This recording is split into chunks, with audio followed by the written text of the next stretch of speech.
issue, but today we're good. And it is the only time we're going to be talking about Tzav, which is, the Torah portion for this week. It's not so bad because these Torah portions are very difficult, although it's not that hard to find spiritual teachings in these parshiot, but we have a little bit of both things, because Happy Purim, everybody. I guess Happy St. Patrick's also, but that's not really a Jewish thing, except that there are a lot of Jews who might wear green here and there. But Happy Purim. Today we're supposed to be joyful. I guess that means we're supposed to force a smile. And it reminds me, of course, of the teachings of Nachman of Bratslav I've talked about many times on these meditations, this spiritual joy, that it is a spiritual endeavor that's extremely difficult to meet, especially when there's things like a war happening in Ukraine, and there are people still leaving Afghanistan, and there's war everywhere, and people are dying, and people are sick, and we still have a pandemic. Hello, Kathy, and hello, Sis. All of this can weigh so heavily on us, but I was staying at this afternoon in our Torah learning class, that I think those people in Ukraine, if they could be joyous, and if they could party, and if they could enjoy themselves and smile and laugh and joke around, that they'd rather be in that predicament than in the predicament they're in, and I think all of us would. And it's very hard to say, how can I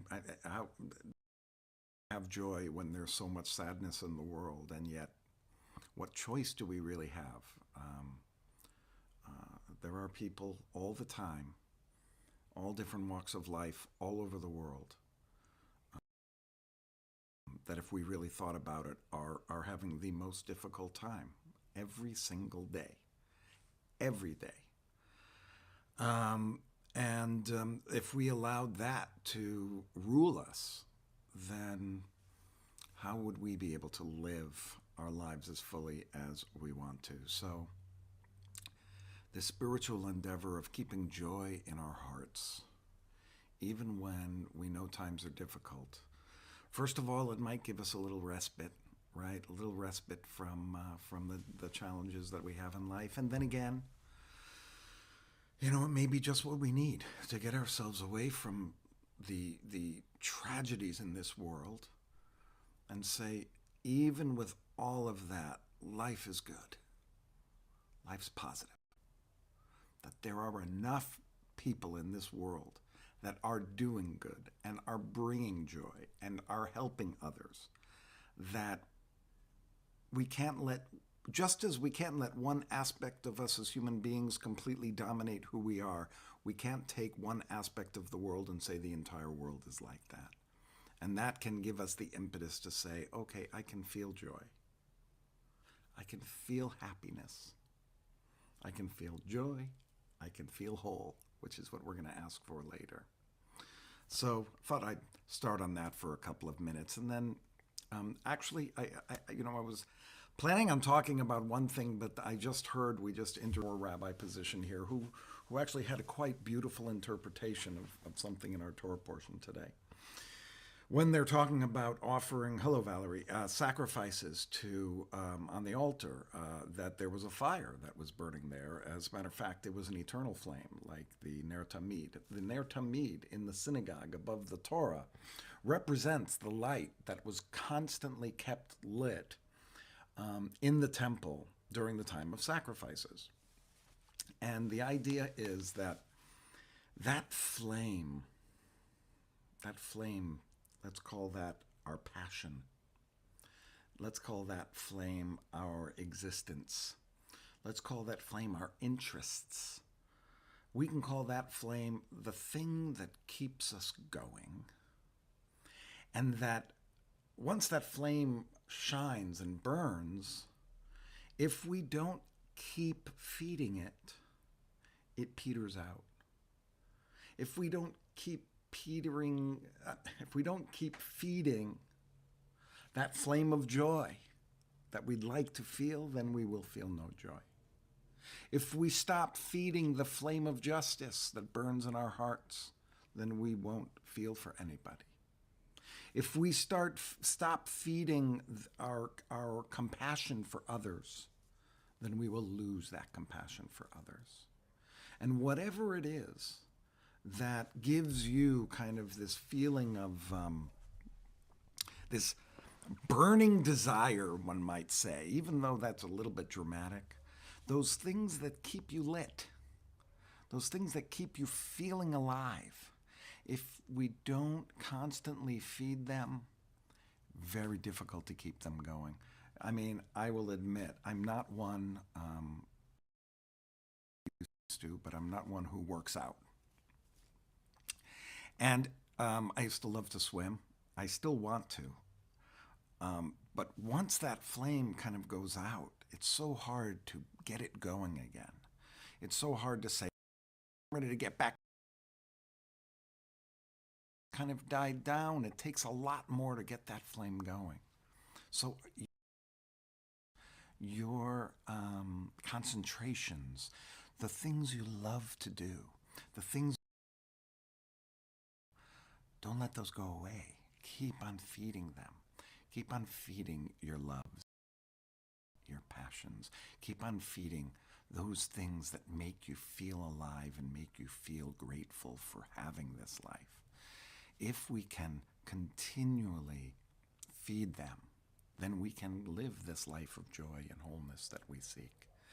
And then the last little bit on this, and then I will end, and we'll go quiet for our time together. It's also this idea that there is a spark. There's a spark of the divine. And that spark also needs to be constantly attended to. That this spiritual life that we live, this mindfulness, this meditation, this kind of noticing what's happening, this being intentional in the way we approach our lives and approach how we're feeling and why we're feeling these things. This is the spark of the divine that's in every one of us. And we need to continually feed it, because that spark's there. That spark's in you. That spark's in me. That spark is everywhere.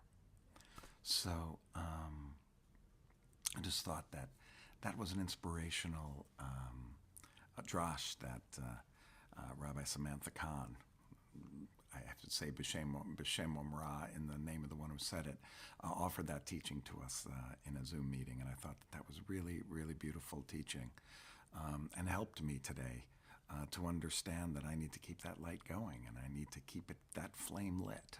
And only if I can keep that flame lit can I continue to have the joy and gratitude in my life that I so cherish.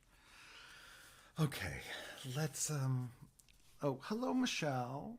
Oh, there's Valerie. Let me just go say hi to you guys. All right. Well, don't see anyone else. Okay.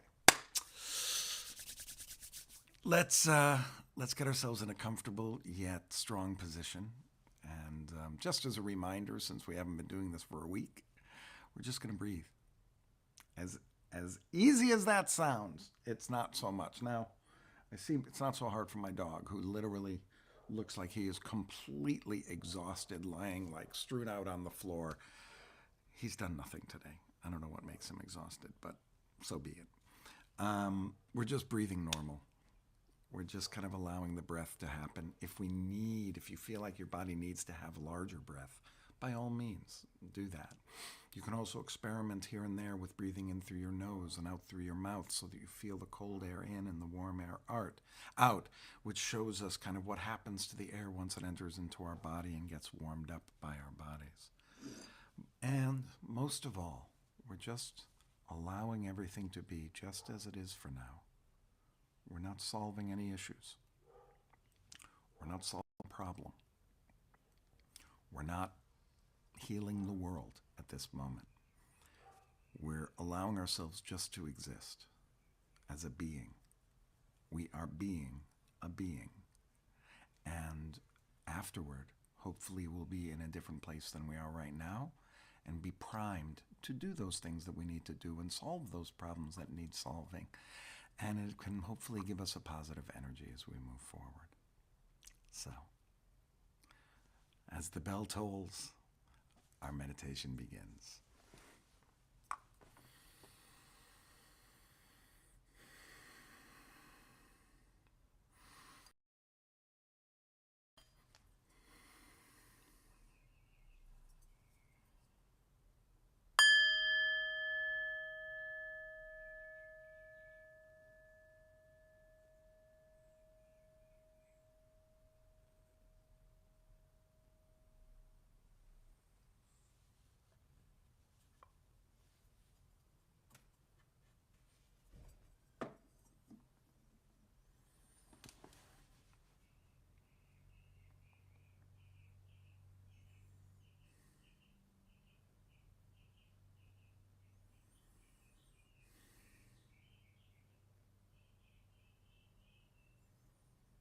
See how your body feels as you breathe.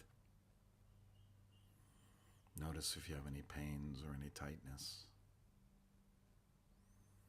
How does your body feel as it fills up with your breath?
imagine that it is possible your thoughts may have taken you away. So, with love and compassion, I invite you to bring yourself back to your breath.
As we've come to our last 3 or 4 minutes, we ask for 2 feelings. We ask for a feeling of joy. May I feel whole, and may I feel joy. Again, this is the day to feel joy. This is the day to find joy within the sadness or the challenges we all have. And may I feel whole. May I feel that there's room for the joy and room for the sadness and room for the challenge and room for the victory. That I am a whole human being that's made up of all of it. Not just one thing, but all things. I'm whole. May I feel whole. And together, may I feel joy, and may I feel whole. May I feel joy. May I feel whole. With each breath, offer yourself one or both of those things. You can whisper it. May I feel joy. May I feel whole. And say it out loud. May I feel joy. May I feel whole. You can say it just to yourself.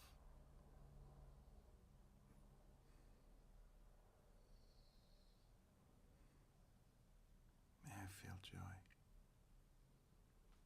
May I feel joy.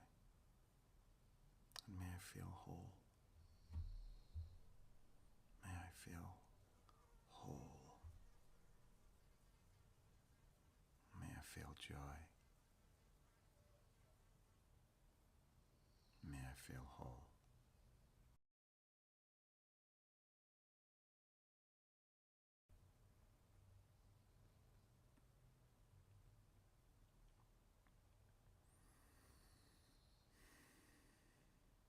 May I feel joy. May I feel whole. May I feel whole. And may I feel joy. May I feel joy. May I feel whole. Joy. And may I feel whole.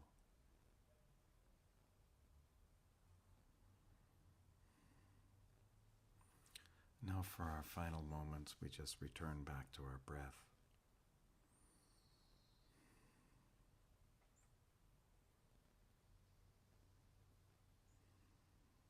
Check in with our bodies once again.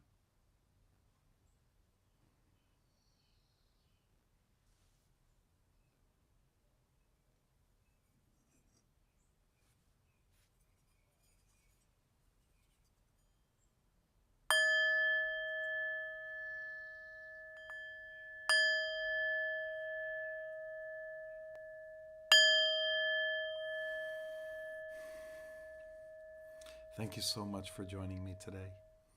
I hope that you were able to find some peace and stillness. And may you feel joy.